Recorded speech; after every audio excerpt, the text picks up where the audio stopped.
اعوذ باللہ من الشیطان الرجیم بسم اللہ الرحمن الرحیم وَلَقَدْ مَكَّنَّاكُمْ فِي الْأَرْضِ وَجَعَلْنَا لَكُمْ فِيهَا مَعَائِشَ قَلِيلًا مَا تَشْكُرُونَ وَلَقَدْ خَلَقْنَاكُمْ ثُمَّ صَوَّرْنَاكُمْ ثُمَّ قُلْنَا لِلْمَلَائِكَةِ اسْجُدُوا لِآدَمَ فَسَجَدُوا إِلَّا إِبْلِيسَ لَمْ يَكُنْ مِنَ السَّاجِدِينَ۔ یہاں پہ اللہ تبارک و تعالیٰ نے حضرت آدم علیہ السلام کا اور شیطان کا جو قصہ پہلے بھی اس بارے کے اندر بھی بیان ہوا ہے، یہاں پہ اللہ تعالیٰ نے بیان فرمایا ہے کہ شیطان کے اندر ایسی کون سی بات تھی جس کی وجہ سے اس نے انکار کر دیا تھا، سجدہ کیوں نہیں کیا۔ تو اس سے پہلے اللہ تعالیٰ نے ارشاد فرمایا، کیونکہ کل بات ہو رہی تھی انبیاء سے بھی سوال ہوگا اور اس کے بعد امتوں سے سوال ہوگا، پھر میزان کے متعلق ارشاد فرمایا، پھر اللہ تعالیٰ نے ارشاد فرمایا وَلَقَدْ مَكَّنَّاكُمْ فِي الْأَرْضِ، فرمایا ہم نے تمہیں زمین میں رہنے کے لیے جگہ عطا فرمائی ہے، وَجَعَلْنَا لَكُمْ فِيهَا مَعَائِشَ، اور ہم نے تمہارے لیے زندگی گزارنے کے اسباب بھی پیدا فرمائے ہیں۔ میں یہ کوئی تھوڑی بات تو نہیں تھی کہ ہم نے تمہیں زمین میں جگہ بھی عطا فرمائی، گھر عطا فرمایا، ٹھکانہ عطا فرمایا، زمین میں رہنے کے لیے تم نے زندگی تم گزار سکتے تھے، اور یہاں پہ زندگی گزارنے کے لیے جو اسباب تھے، جو چیز تمہیں ضرورت تھی، ہم نے ہر شے تمہیں عطا فرما دی ہے۔ مقصد کہنے کا یہ ہے کہ صرف زمین پہ بھیجنے کے بعد خالی چھوڑ نہیں دیا گیا کہ ٹھیک ہے بھئی اب ہم نے تمہیں زمین پہ بھیج دیا ہے، اب جیسے مرضی تم زندگی گزار لو۔ فرمایا نہ، ایسی بات نہیں ہے، صرف ہم نے تمہیں زندگی زمین پہ رہنے کی جگہ نہیں دی ہے، بلکہ زندگی گزارنے کی جو چیزیں تمہیں ضرورت تھی وہ بھی ساتھ عطا فرمائی ہے۔ دیکھیں قرآن مجید کی ایک آیت ہے کہ الشمس والشمس تجری لمستقر لہا، اور دوسری جگہ پہ ہے سخر لکم الشمس والقمر دائبین، ہم نے سورج اور چاند کو بھی تمہارے لیے پیدا فرمایا ہے۔ ٹھیک ہے نا جی، اور یہ سارا قرآن مجید آپ پڑھتے جائیں کہ اللہ تبارک و تعالیٰ کا یہ فرمان کہ سورج کا انسان کے لیے پیدا ہونا، زمین پر ہوا کا انسان کے لیے پیدا ہونا، خوراک کا پیدا ہونا، یعنی جو چیزیں انسان کو ضرورت تھی وہ ساری چیزیں اللہ تبارک و تعالیٰ نے انسان کو عطا فرما دی ہیں۔ ہوا انسان کے لیے ضرورت تھی وہ عطا فرما دی، سورج دھوپ ضرورت تھی وہ عطا فرما دی، پھر آگے دیکھیں غذا کی ضرورت تھی، وہ ساری کی ساری غذا پھل کی صورت کے اندر، فصلوں کی صورت کے اندر، گندم کی صورت میں، جو کی صورت میں، ساری جتنی بھی چیزیں تھیں وہ ساری کی ساری عطا فرما دی ہیں۔ پھر اس کے بعد بات پھر یہیں پہ ختم نہیں ہوئی ہے، ساتھ کچھ ایسے جانور بھی عطا فرما دے ہیں جو سواری کے لیے کام آ سکتے تھے وہ بھی عطا فرما دیے، جو کھانے کے کام آ سکتے تھے وہ بھی عطا فرما دیے۔ انسان کے لیے کتنا کچھ انتظام کیا گیا ہے کہ تاکہ ایک کھانا کھا کے جو ہے یہ پریشان نہ ہو جائے۔ ایک وقت تو وہ بھی تھا جب انسان نے کہا تھا جی ہمیں ڈائریکٹ کھانا ملنا چاہیے، تو اللہ تبارک و تعالیٰ نے عطا فرمایا۔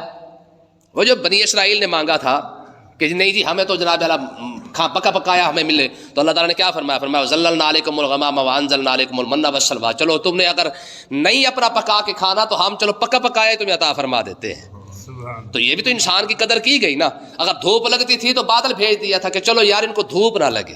پھر اس کے بعد دیکھیں، پھر اس کے باوجود بھی فرمایا تم نے میری ہی نافرمانیاں کی ہیں، اس کے باوجود بھی تم نے مجھے ہی نہیں مانا ہے۔ تو یہ انسان کا ظلم تو ہے نا کہ سارا کچھ اس سے لینے کے باوجود بھی اسی کو نہیں مانا۔ تو اللہ تعالیٰ نے کیا ارشاد فرمایا؟ فرمایا مما رزقناہم ینفقون، جو ہم تمہیں دیتے ہیں اسی سے ہی خرچ کر لیا کرو کم سے کم۔ تو کہنے کا مقصد یہ ہے، اللہ تعالیٰ نے ارشاد فرمایا ہمارا فضل بھی تو دیکھو، کرم دیکھو نا، کہ ہم نے ہر شے تمہیں عطا فرمائی ہے۔ ٹھیک ہے جی، ایک چیز سے دل بھر جاتا ہے، بندہ بور ہو جاتا ہے کھا کھا کے، فرمایا دوسری چیز کھا لے۔ پھل کھا کھا کے تھک گیا ہے، فرمایا چلو سبزیاں کھا لے۔ سبزی کھا کھا کے تھک گیا، فرمایا چلو گوشت کھا لے۔ گوشت کھا کھا کے تھک گیا ہے، فرمایا چلو کوئی بات نہیں، کوئی اور چیز کھا لے۔ کتنی ہزاروں لاکھوں چیزیں ایسی ہیں جو محض صرف اور صرف انسان کے لیے پیدا کی گئی ہیں۔ تو اللہ تعالیٰ نے ارشاد فرمایا قلیلا ما تشکرون، کتنے ہی کم لوگ ہیں جو شکر ادا کرتے ہیں۔ ٹھیک ہے جی، یہ شکوہ تو بنتا ہے کہ نہیں بنتا ہے کہ سارا کچھ انسان کے لیے ہونے کے باوجود اسی انسان نے رب کو ہی نہیں مانا ہے، اسی انسان نے کبھی رب کی جو ہے وہ شکر نہیں کیا کہ مالک تیری مہربانی کہ تو نے مجھے کتنا کچھ عطا فرمایا ہے۔ دیکھیں نا، جانور بھی غذا کھاتے ہیں، ہم بھی کھاتے ہیں، لیکن فرق کتنا بڑا ہے۔ جانور جب بھی غذا کھائے گا اپنا منہ غذا کے اندر لے جاتا ہے، چارے کی طرف اپنا منہ لے کے جاتا ہے نا۔ یار ہمارے ساتھ تو ایسا نہیں کیا ہے، ہمیں کتنی عزت دی ہے۔ فرمایا وہ جانور ہے وہ جب بھی چارہ کھائے گا، گھاس کھائے گا، وہ اپنا منہ گھاس تک لے کے جائے گا، لیکن ہم نے تجھے ہاتھ عطا فرمایا تو منہ نہ لے کے جا، ہاتھ سے اٹھا کے عزت کے ساتھ اپنے منہ تک لے کے آ۔ ٹھیک ہے، کتنی عزت عطا فرمائی یار۔ فرمایا کہ لقد خلقنا الانسان فی احسن تقویم، تو اپنے بناوٹ کو، اپنے ڈیزائن کو دیکھ تو صحیح، ہم نے کتنے خوبصورتی کے ساتھ تجھے پیدا کیا ہے۔ جانور بھی تو ہے نا، سانپ کو دیکھ لے، گدھے کو دیکھ لے، گھوڑے کو دیکھ لے، یہ ساری چیزیں ہیں، ان کو کیسے پیدا، کوئی پیٹ کے بل چل رہا ہے، کوئی ٹانگوں پر چل رہا ہے، کوئی چار ٹانگوں پر چل رہا ہے، کوئی کسی طریقے سے، کیڑے مکوڑے سارا کچھ ہے یار۔ میں نے پہلے آپ کو جمعے کے اندر ایک بات سنائی تھی کہ ایک بزرگ نے نا شیشہ دیکھا تو ماشاءاللہ خوبصورت تھے، تو کہنے لگے واہ بھائی واہ، رب نے کیسا بنایا ہے۔ اچھا گلی کے سے باہر، گھر سے باہر نکلے، گلی کے اندر آ رہے تھے تو سامنے کتا آ گیا، اس نے کہا کوئی حضرت ذرا انصاف سے بتا، تو نے عالم ازل کے اندر کون سی نیکی کی تھی جو رب نے تجھے جو ہے وہ انسان بنا دیا، اور مجھ سے کون سا گناہ ہوا تھا رب نے مجھے کتا بنا دیا ہے؟ وہیں پہ بیٹھ کر رو پڑے۔ اس نے کہا یار واقعی حقیقت ہے، یہ ماد رب کا کرم ہے، اس نے مجھے انسان بنا دیا ہے۔ ٹھیک ہے، یہ تھوڑی بات ہے کہ پھر انسان، یار ہم تو ویسے بھی مر بھی جائے نا پھر بھی کم ہے، صرف انسان نہیں بنایا ہے، پھر اس کے بعد مسلمان بنایا ہے، پھر مسلمان نہیں کسی اور امت کے اندر مسلمان نہیں بنایا، وہ مسلمان بھی بنایا تو سب سے بڑے نبی کے اندر امت کے اندر مسلمان بنایا۔ ٹھیک ہے، بندہ مر بھی جائے نا پھر بھی شکر ادا نہیں کر سکتا ہے۔ قرآن مجید کی آیت نے فرمایا تمہیں زیادہ چاہیے نا، جو کچھ ہم نے دیا ہے اس سے زیادہ چاہیے تو اس کا ایک طریقہ ہے، لئن شکرتم لازیدنکم، جو دیا ہے اس پر شکر کر دو میں اس سے بھی زیادہ دے دوں گا۔ اس سے بڑی بھی کوئی بات ہو سکتی ہے یار؟ میں نے ایک بات پڑھی تھی، امام شارانی رحمۃ اللہ علیہ نے لکھی ہے، بڑی خوبصورت بات تھی۔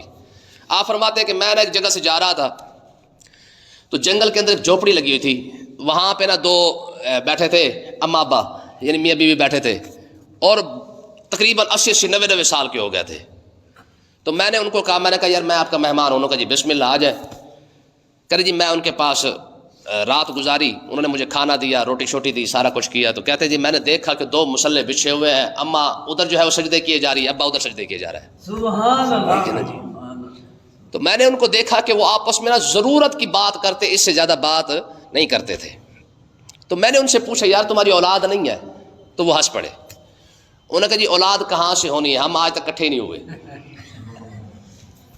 کا وجہ، اس نے پھر اپنا واقعہ سنایا بابے نے، اس نے کہا بات یہ ہے، یہ نا میری بیوی ہے، کوئی اور نہیں ہے میری بیوی ہے، یہ نا میرے چاچے کی بیٹی ہے، مجھے بڑی پسند تھی اور یہ مجھے بھی پسند کرتی تھی۔ یار آج کے لو میرج دیکھ لے اور لو شب دیکھ لے، اور ان کا لو شب کیا تھا؟ کہتے جی یہ میرے چاچے کی بیٹی ہے، یہ مجھے پسند کرتی تھی، میں انہیں پسند کرتا تھا، ہم نے دعا مانگی کہ پروردگار ہمیں ملا دے، تو اللہ نے کرم فرمایا ہمارا رشتہ ہو گیا۔ جب رشتہ ہو گیا نا تو پہلی رات ہی میں نے اپنی گھر والی کو کہا، میں نے کہا یار رب نے ہم کرم فرمایا ہے، ہمیں ملا دیا ہے، رب کا شکر ادا کرتے ہیں۔ کہا جی کیسے؟ اس نے کہا تو اپنا مصلی بچھا، میں اپنا مصلی بچھا۔ ٹھیک ہے، کہتے جی وہ پہلی رات سے ہم نے رب کا شکر ادا کرنا شروع کیا ہے۔ جب ایک رات گزر گئی، اگلی رات آئی نا تو میری گھر والی نے مجھے کہا، اس نے کہا بھائی مزہ نہیں آیا، آج رات پھر کرتے ہیں۔ کہتے جی تیسری رات آ گئی تو پھر اس نے کہا یار شکر کا مزہ نہیں آیا ہے، رب نے اتنا کرم کیا ہمیں ملا دیا ہے، تو آج رات پھر شکر ادا کرتے ہیں۔ کہا شادی سے لے کر آج تک بڈھے ہو گئے ہیں لیکن آج تک ہم شکریہ ادا کرتے آئے ہیں۔ کتنی بڑی بات ہے یار، یہ پیار تھا ان لوگوں کا۔ 80 سال ہو گئے، کہا شکریہ ادا کرتے آ رہے کہ مالکا تیری مہربانی کہ تو نے ہمیں ملا دیا ہے۔ بات سمجھ آئی نا جی؟ تو اللہ تعالیٰ نے ارشاد فرمایا سب کچھ تو تمہیں دیا تھا، کم سے کم اگر تم شکر کر دیتے لازیدنکم، فرمایا میں تمہیں اور زیادہ دے دیتا۔ اور پھر اگلی بات دیکھیں، فرمایا ایک قرآن مجید کی آیت فرمایا ما یفعل اللہ بعذابکم ان شکرتم وآمنتم، فرمایا تم ایمان لاؤ، تم شکر ادا کرو، رب تمہیں عذاب کیوں دے گا یار؟ کیسا انداز دیکھے رب کا، فرمایا ما یفعل اللہ بعذابکم، اور رب تمہیں عذاب دے کے کیا کرے گا؟ ان شکرتم وآمنتم، تم شکر ادا کرو، رب تو یہی چاہتا ہے کہ تم بھی جنت کے اندر چلے جاؤ۔ بات سمجھ آ رہی کہ نہیں آ رہی ہے؟ اب اللہ تبارک و تعالیٰ نے اگلی بات کو جو ہے وہ یہاں پہ بیان کیا ہے، فرمایا کہ یہ جو شکر کی بات کرنے کے بعد فرمایا وَلَقَدْ خَلَقْنَاكُمْ، ہم نے تمہیں پیدا کیا، ثُمَّ صَوَّرْنَاكُمْ، پھر دیکھو تو سی ہم نے تمہیں کتنی خوبصورت شکل عطا فرمائی ہے۔ ٹھیک ہے جی، انسان غور تو کرے نا یار، ہاتھی کا بھی تو منہ ہے نا، ہاتھی کا بھی تو منہ ہے نا، کتنی لمبی اس کی سونڈ ہے، گھوڑے کا بھی ہے، گدھے کا بھی ہے، خچر کا بھی ہے، جانور آپ دیکھیں تو صحیح ان کے سب کے منہ ہے نا۔ فرمایا یہ ان کو بھی دیکھ لے اور اپنے منہ کو بھی دیکھ لے، ثم صورناکم، فرمایا جو سب سے خوبصورت جو تصویر تھی نا وہ ہم نے تمہیں عطا فرمائی ہے۔ ٹھیک ہے نا؟ نہیں یقین آتا تو دیکھ لے، دوسرے جانوروں کو دیکھ لے، تو اپنے آپ کو دیکھ لے، تمہیں فرق نظر آ جائے گا کہ تو دیکھ تو صحیح ہم نے تیرے اوپر کتنی بڑی بڑی مہربانی کی ہے۔ فرمایا ہم نے تمہیں پیدا کیا، پھر ہم نے تمہیں تصویر عطا فرمائی، اچھی صورت عطا فرمائی. ثم قلنا، پھر ہم نے کہا، للملائکہ، فرشتوں کو کہا. یہ فرمایا یہ تیسری مہربانی دیکھ، ایک پیدا کیا ایک مہربانی تھی، پھر اچھی صورت دی یہ دوسری مہربانی تھی، اور تیسری مہربانی کیا ہے؟ فرمایا پھر ہم نے فرشتوں کو کہا اسجدوا لآدم، فرمایا آدم علیہ السلام کو سجدہ بھی کرو. ٹھیک ہے نا؟ یہ تھوڑا ہی نام ہے انسان پر، صرف آدم علیہ السلام کو تو سجدہ ہو رہا ہے، بیسیکلی تو انسان کو سجدہ ہوا ہے نا. فرمایا تو اپنے آپ کو دیکھ، کون سی ایسی تیرے اندر بات تھی، ہم نے تو تجھے سجدے بھی کروا دیے ہیں، یہ کوئی تھوڑی بات ہے. فرمایا اسجدوا لآدم، ہم نے ان کو کہا جو کبھی گناہ کر ہی نہیں سکتے ہیں، جن کے سوچ کے اندر، وہم کے اندر بھی گناہ کبھی نہیں آ سکتا، فرشتوں کے اندر معصوم ہے نا. اور سجدہ کسے کروایا جا رہا ہے؟ جو دن رات گناہ کرتا ہے. کبھی غور تو کر کے دیکھیں نا، ہمیں رب نے مقام دیا کیا ہے اور ہم خود گرے کہاں پہ ہیں. ٹھیک ہے، قرآن مجید کیا تھا، وَلَقَدْ كَرَّمْنَا بَنِي آدَمَ، ہم نے عزت اور عظمت کا تاج تو تجھے پہنایا تھا، لیکن ہمیں وارے نہیں کھاتا نا، ہمیں راس نہیں آیا نا. فرمایا ذرا اپنی پیچھے پلٹ کے دیکھ کہ ہم نے تجھے عزت کتنی عطا فرمائی تھی. رب نے اتنی بڑی عزت عطا فرمائی یار، پیدا بھی کیا، اچھی سے اچھی صورت بھی عطا فرمائی. لقد خلقنا الانسان فی احسن تقویم، فرمایا جو سب سے خوبصورت جو تصویر تھی نا ہم نے تمہیں عطا فرمائی ہے. پھر بات یہیں پہ ختم نہیں کی ہے، ہم نے وہ سارے فرشتوں کو کہا، فرمایا اسجدوا لآدم، انسان بن چکا ہے اسے سجدے بھی کرو. ٹھیک ہے جی، کوئی ہے رب دیکھے یاد رکھیں ایسا وحدہ لا شریک ہے، اپنے سوا کسی کے آگے جھکنے نہیں دیتا، لیکن انسان کے ساتھ رب کا پیار کتنا ہے. فرمایا جو سجدہ صرف میرے لیے جائز تھا میں نے تو وہ تیرے لیے بھی جائز کر دیا. یہ تھوڑی بات تھی. فرمایا فسجدوا، میں جیسے ہمارا حکم آیا سارے کے سارے سجدے کے اندر گر گئے کہ پروردگار تو نے جہاں حکم کر دیا ہم نے اپنی گردن کو جھکا دیا، ہمیں نہیں خبر کہ تیرے آگے جھکنا ہے یا کسی اور کے آگے جھکنا ہے. سارے فرشتے سجدے کر رہے ہیں الا ابلیس، ایک ابلیس کھڑا تھا، لم یکن من الساجدین، وہ سجدے کرنے والوں میں سے نہ ہوا. جب شیطان نے سجدہ نہ کیا نا، پہلی بات تو یہ سمجھے کہ آدم علیہ السلام کو سجدہ کیوں کیا گیا. فرشتوں کا یہ اعتراض تھا کہ پروردگار تو انسان کو پیدا کیوں کر رہا ہے، جب تسبیح ہم کرتے ہیں، اللہ اللہ ہم کرتے ہیں، سارا کچھ تو ہم کر رہے ہیں، تو اس کو بنانے کا فائدہ کیا ہے؟ قالوا اتجعل فیہا من یفسد فیہا ویسفک الدماء، اس کو نہ پیدا کر، ہم تو سارا کچھ کر رہے ہیں، یہ خرابی کرے گا، یہ دنگے فساد کرے گا، یہ سارا کچھ کرے گا. نحن نسبح بحمدک ونقدس لک، ہم جو اللہ اللہ کرنے کے لیے تیار ہیں، تیرے پاس موجود ہے، ہم تو گناہ بھی نہیں کرتے، روٹی بھی نہیں کھاتے، تھکتے بھی نہیں ہیں، یہ تو سارا کچھ کرے گا، گناہ بھی کرے گا، روٹی کھائے گا، سارا کچھ کرے گا، ناشکری بھی کرے گا، تیری نافرمانی کرے گا، تیری جو تجھے مانے گا بھی نہیں. لیکن ہمارے اندر تو ایسی کوئی بات نہیں ہے، ہم تو تجھے مان ہی جا رہے ہیں. جو رکوع کے اندر کھڑا ہے وہ کھڑا ہوا ہے، تھکے گا بھی نہیں، جو سجدے کے اندر ہے وہ سجدے کے اندر پڑا ہے. فرشتوں کے اندر تو تھکاوٹ نام کی چیز ہی کوئی نہیں ہے. جب فرشتوں نے کہا مالک اسے پیدا کیوں کر رہا ہے، تو اللہ تعالیٰ نے ارشاد فرمایا انی اعلم ما لا تعلمون، تم نہیں جانتے میں جانتا ہوں. ٹھیک ہے جی. پھر ہوا کیا ہے؟ پھر آپ دیکھیں نا، آدم علیہ السلام کو بنا کے پھر ساتھ علم آدم الاسماء، فرمایا صرف تخلیق نہیں کیا ہے، ساتھ علم کی دولت بھی عطا فرمائی ہے.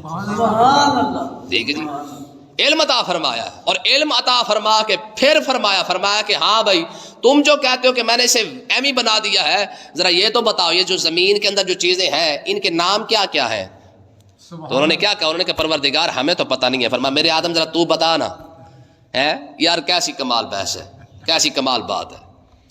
سب کچھ خود عطا فرما رہا ہے اور فرشتوں کے آگے فخر کے طور پر بھی آپ ہی پیش کر رہا ہے. میں میرے آدم ذرا تو ان کو بتانا، یہ درخت ہے، یہ ہتھوڑا ہے، یہ چھینی ہے، یہ فلانی شے ہے، یہ فلانی شے ہے، یہ فلانی شے ہے، ہر شے کا نام بتائی جا رہا ہے. جب نام بتایا نا، رب نے فرمایا آپ دیکھو، علماء نے ایک بڑا خوبصورت نقطہ بیان کیا ہے. وہ کہتے ہیں کہ جب آدم علیہ السلام نے ہر شے کا نام بتایا نا، ٹھیک ہے، ان زمین والی چیزوں کا نام بتایا، درختوں کے نام بتایا، یہ ککر ہے، یہ ٹالی ہے، یہ فلانی شے ہے، یہ فلانی شے ہے، تو اللہ تعالیٰ نے ارشاد فرمایا کیونکہ تم نے آدم سے علم لیا ہے فلہذا اب کیونکہ تم شاگرد ہو، یہ استاد ہے اور اپنے استاد کو سجدہ کرو. سبحان اللہ، کتنا بڑا مقام ہے استاد کا. تو میں تم نے کیونکہ اب علم لیا ہے آدم علیہ السلام سے، واحد اس سے نقطہ یہ سمجھ آتا ہے کہ رب کے بعد کتنا بڑا مقام ہے استاد کا، کہ استاد کو رب خود سجدہ کروا رہا ہے. سبحان اللہ. ٹھیک ہے جی، یہ وہ علم تھا جس علم کی وجہ سے آدم علیہ السلام کو سجدہ کیا جا رہا ہے.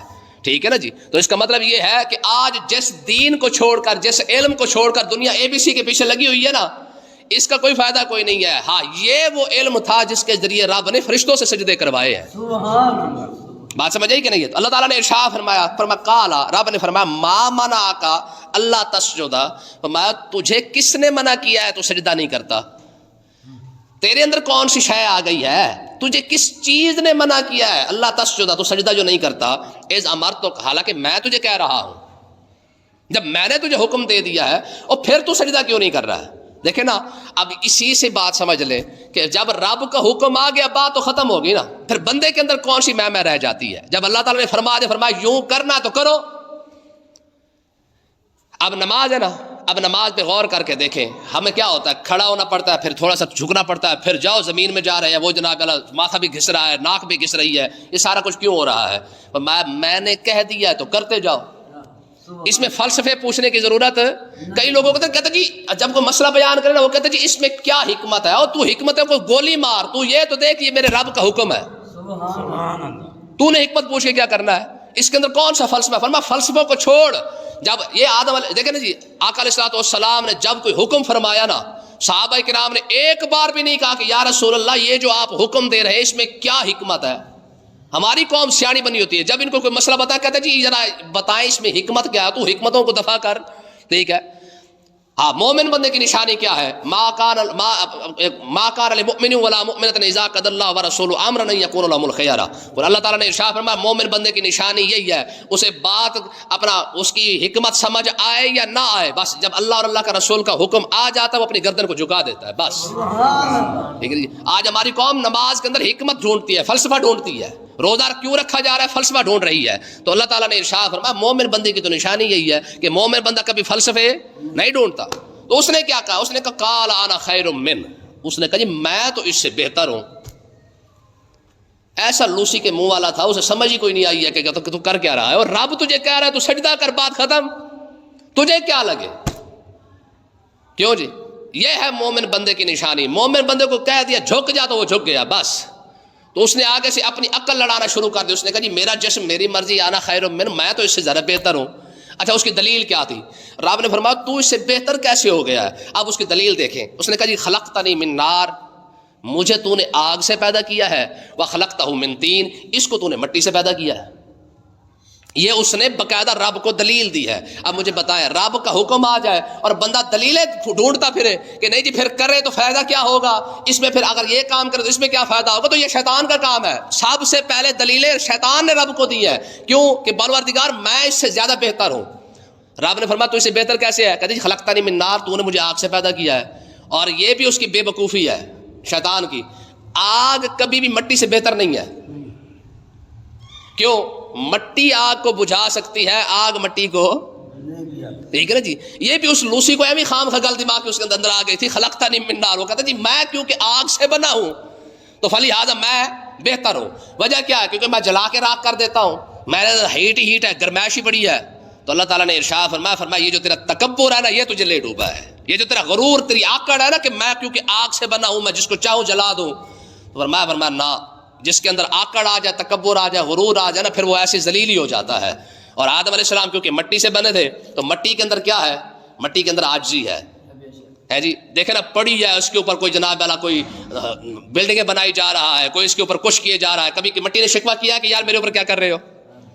کوئی حال چلا رہا ہے، کوئی کچھ کر رہا ہے، کوئی کچھ کر رہا ہے۔ فرمایا مٹی کی طبیعت کے اندر عاجزی ہے اور آگ کی طبیعت کے اندر تکبر غرور تھا، ٹھیک ہے۔ تو اللہ تعالیٰ نے ارشاد فرمایا کیونکہ تو نے غرور کیا ہے، تو سمجھتا ہے کہ میں کیونکہ واہ سارا جناب والا چودھری ہوں، کیونکہ میں آگ سے بنایا گیا ہوں، تو فرمایا پھر تو نکل، تیرا کوئی ضرورت نہیں ہے۔ پھر اللہ تعالیٰ نے عزت جو عطا فرمائی ہے پھر آدم علیہ السلام کو مٹی کو عطا فرمائی ہے۔ تو اس کا مطلب یہ ہے، اس سے نسخہ اور ایک وظیفہ بھی سمجھ آ گیا کہ اگر کوئی شخص عزت چاہتا ہے تو اللہ کی بارگاہ اقدس میں اپنے آپ کو جھکا دے، رب اسے بلندی عطا فرما دے۔ حضور علیہ السلام نے ارشاد فرمایا تم اپنے آپ کو اللہ کے لیے جھکا دو، تمہاری عزت کے اندر فرق نہیں آئے گا، اگر فرق آ جائے تو مجھ سے لے لینا، یہ سرکار کا فرمان ہے۔ میں تم آج ہی اختیار کرو، اگر تمہاری عزت کے اندر فرق پڑ جائے تو مجھ سے آ کے لے لینا۔ اللہ تعالیٰ سمجھنے کی توفیق عطا فرمائے۔